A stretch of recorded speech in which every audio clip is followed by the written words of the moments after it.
All right. So I am here with the one and only Joe Mantegna. Thank you for speaking with me once again. I really appreciate it. My pleasure. Thanks. So this is, I don't even know, how many years have you been doing PBS National Memorial Day concert? This is my 19th year. All 19th. right, 19 years. Yeah. And why do you keep coming back to do it?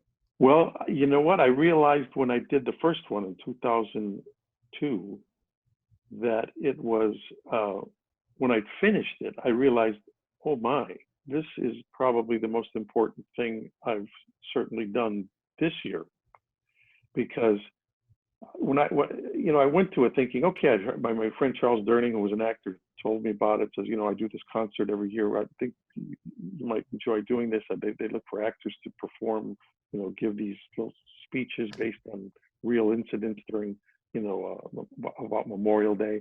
And I thought, okay, well, sounds like something to do on Memorial Day instead of watching the Indianapolis 500 or barbecuing. I said, okay, Charles, let me give this a shot. Well, I show up for it. You got to put yourself in that position. It's the Memorial Day right after 9/11, and next thing I know, I'm on a stage in the West Lawn of the Capitol. I'm looking out at 200,000 plus people. The American flag is flying on the Capitol building. I'm on stage. The National Symphony Orchestra is behind me playing Mozart's Requiem, and on this movie screens next to me, they're showing airplanes flying into the World Trade Center. And in front of me are 4 New York firemen in full dress uniform who were around my age with their wives. And all 4 of them had lost their sons in 9/11. And my job is to say the words that they've been interviewed and now to tell their story while this music's playing and all these 200,000 people. And I'm saying lines like, it's a good day when they find a piece of your son's uniform in the rubble. And it took every ounce of energy in my body to get through it. And I almost levitated off the stage. I mean, and then I realized this isn't an acting performance. I'm recounting history, and I'm recounting a terrible moment in history. And it all hit me like a ton of bricks. Like this is beyond anything I've ever done as a performer in my entire life. This is a whole other ballgame. And when I ended and I walked off the stage and I hugged the firemen and their wives, and I was like a puddle at this point. I said to myself, this experience, I'll remember this my entire life. And then, of course, when they came up to me and said, hey, if you'd like, we'd love to have you come back next year, perhaps, and do another thing. I said, look, I'll come back as long as you want me to. And as it turned out, Ozzie Davis passed then the following year after the next year. And then that's when they asked me if I would host it. And I mean, it's a long answer to your question, but bottom line is I've came to the realization it is the most important thing I do every year, and has been for 19 years. And I was so glad when my dear friend Gary Sinise agreed to become part of it with me. And he feels, of course, exactly the same way. And Gary does more for our military than anybody in show business, period, And so anyway, it's a privilege. It's a privilege to be a part of it because, look, I'm blessed. I've led a very blessed life, and we owe it all of us owe it so much to those who have preceded us in our country's military since its inception to allow us to live in the country we live in. It's got nothing to do with politics. It's all about, to allow us to be who we are. You want to be this, you want to be that, you want to be a Catholic, Jewish this, you want to be a Democrat, Republican. This freedom ain't free.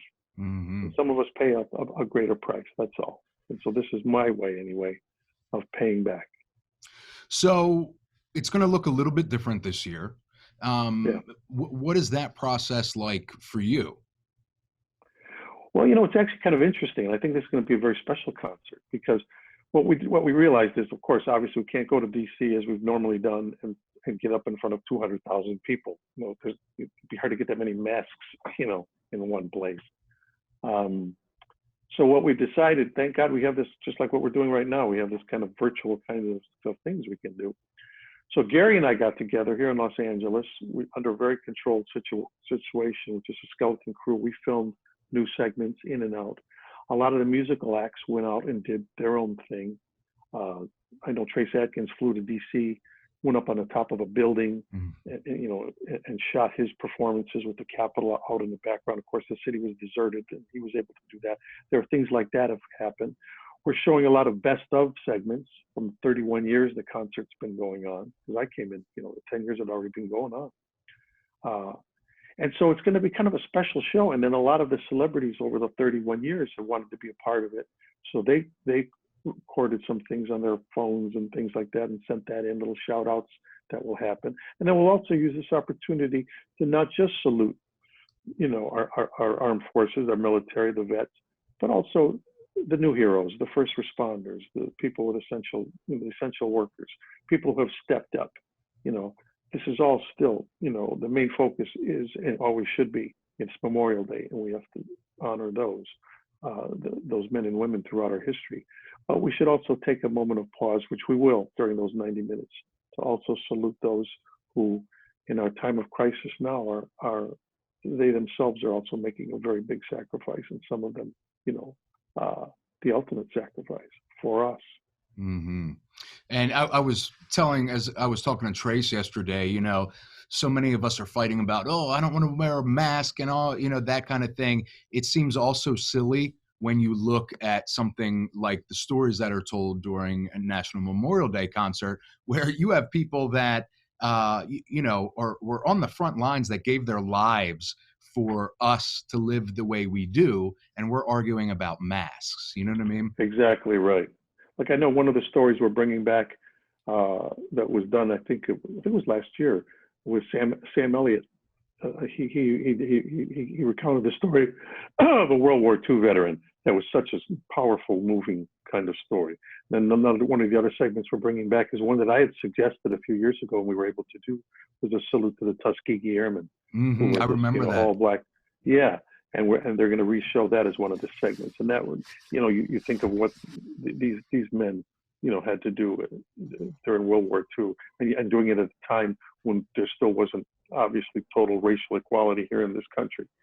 And so, yeah, wearing a mask, I think we're not asking too much, especially in light of the sacrifices that we honor in something like during Memorial Day. What does Memorial Day mean to you personally? Well, what it means it's taking on a whole new meaning during these past 19 years. I'll tell you that. I had a lot of family in the military.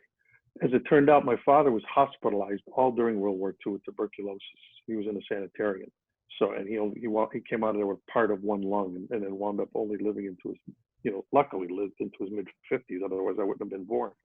But all of my uncles fought in World War II. I was very close to them because they were very instrumental in bringing me up because of my father's condition. But they never talked about it. So, and they all came back. They all survived. So it wasn't like Memorial Day was such a thing of like, oh, we're all going to go to the cemetery and honor so-and-so from our family. But I knew it was there. I knew it was about and all that. I thought, yeah, okay. And I grew up in the Vietnam era, but I had a high draft number. My birthday fell on such a date that they never called me, and I didn't think about it. It just didn't occur to me. I remember I tried to join the Marines at 19 because I broke up with a girlfriend, and I flunked the eye test to be a pilot. And I wanted to be a pilot. I flunked the eye test, and so it didn't happen. But I never then really gave it much thought. But as I said, once I did that concert, and I started visiting some of these, veterans hospitals, and became a spokesperson for 1 year for the hospitalized veterans. That's when all of a sudden it hits you, and you realize, that phrase that freedom ain't free really makes sense to you, and makes you understand. I have a pretty good life. I've had a pretty blessed life. I really have. I mean, what do I play pretend for a living. This is what I've been doing for over 50 years. It's not like I've been out, digging ditches, and I've done pretty well at it. But I've done it on the backs of standing on the shoulders of some, people like in in cemeteries all around this world, veteran cemeteries. I've done movies like in other countries, and I've gone to the cemeteries we have for our service people in like places like France. And you go into a small town, and there's an American cemetery, and you go, wow, Mm-hmm. these simple white crosses, and these are guys that never even made it home. and I should be, I should feel bad about, like you say, wearing a mask or doing some other, that's what Memorial Day means to me. It's the most important holiday we have. That's the way I feel. Because without Memorial Day, there is no 4th of July. There is no Labor Day. There is no President's Day. Memorial Day allows us to do all the holidays, Christmas, Easter, you name it. That's why it's important. I love that.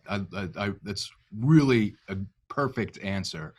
So, speaking of your career, you've had and continue to have a very illustrious career with incredible parts in some iconic franchises like The Godfather and Criminal Minds, and of course you are a decorated, award-winning actor. My question is about Fat Tony. Yeah, I think it's going to win. Here's his license plate. Springfield. This was a gift from one of their parties. Yeah.